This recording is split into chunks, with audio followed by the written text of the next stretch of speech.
Lidergo eraldatzailea aipatu dizuet, aurreratu dizuet dela nolabait guk egindako hautua, lidergo eraldatzailearena, eta lau ezaugarri aitortzen zaizkio lidergo eraldatzaileari, lider eraldatzaileari. Lider eraldatzailea izango litzateke inguruan dituen kideen garapena bultzatzen duena. Arduratuta dagoena bakoitzaren garapenaz, ez bakarrik bereaz, baizik eta ingurukoenaz. Kideen etorkizun ikuspegia argitzen duena, bere bizioa, nolabait zertarako zaude hemen, zer egiteko, zer espero dugu zugandik. Nolabaiteko etorkizun ikuspegi hori argitzen duena.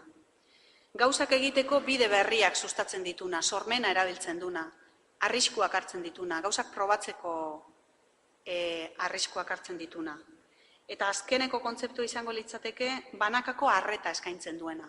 Oso ohituta gaude, nolabaiteko talde bateko kide moduan ikusten bestea.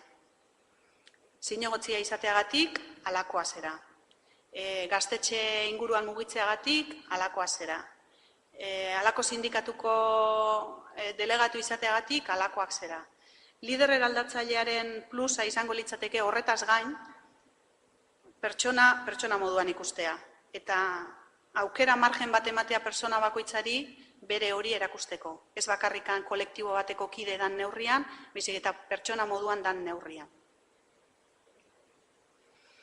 Lidergo kateena zan arlo garaikidetik nolabait lidergo ulertzeko korronte garaikidetik hartutako kontzeptua, gure erakundetan euskara teknikaria egon ohi da, euskara batzorde bat egon ohi da, boteregune batzuk badaude, baina nola artikulatzen dira horiek?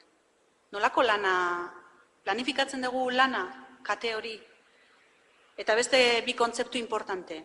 Lidergo instituzionala eta lidergo informala nolabait detektatu ziran eralan baten aldagai funtsesko zirela.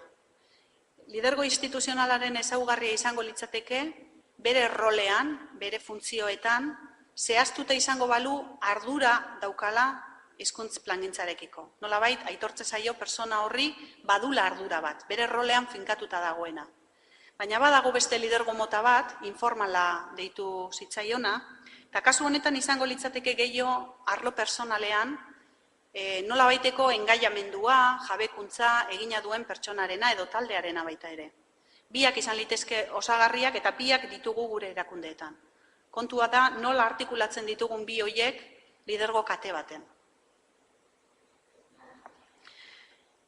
Eta kontzeptualizazioarekin bukatzen juteko, aipatu nahiko nuke nolabait lidergoaren aldagaia ispilu bat izan dela, aurrean daukagun organizazio hori beste era batera ikusteko, lidergotik ikusteko.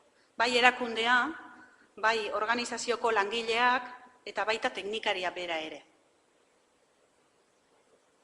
Eta ispilutsuari galdera hauek egin dizkiogu, nire erakundean zein lidergo mota gailentzen da?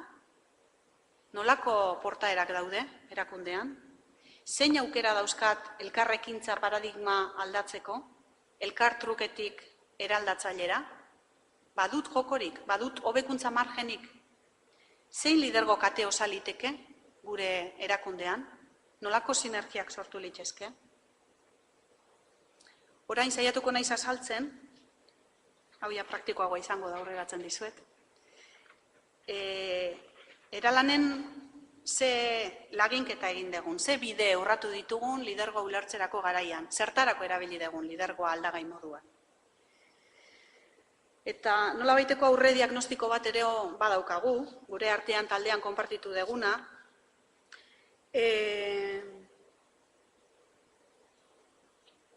Paradigma aldaketa baten aurrean jarri gaitu lidergoaren aldagaiak. Euskara plana kudeatu egiten dugu, ala lideratu egiten dugu. Eta, dana ez da txuri edo beltz, eta segurazki grisa gailenduko du, baina gure buruari pixka bat ariketa hori jarri genion, ezta? Elkartruke baten oinarritutako paradigma baten ari gera, zuk eman nik eskatu, hori da nagusia, ala lideratu egiten dugu eta lidergo eraldatzaile batez hitz egiten ari gera, edo noiz bai eta noiz ez. Zein lider ditu euskara planak? Eta euskara teknikaria ez aldago oso bakarrik lidergo bat garatzeko, edo euskara batzordea, edo euskara zerbitzua. Eta hizkuntz politika ulertzerako garaian, nola egiten da hizkuntz politika hori erakundean? Euskara zerbitzutik egiten da? Ala lehendakaritzatik egiten da? Eta nolako hizkuntz politika egiten da?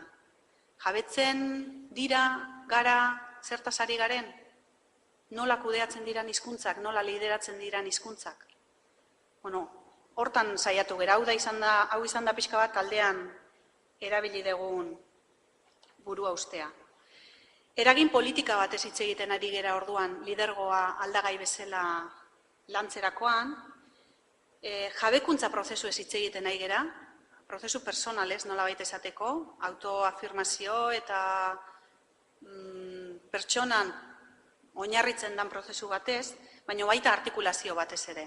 Eta biak dira lanketetan agertzen diran kontzeptuak.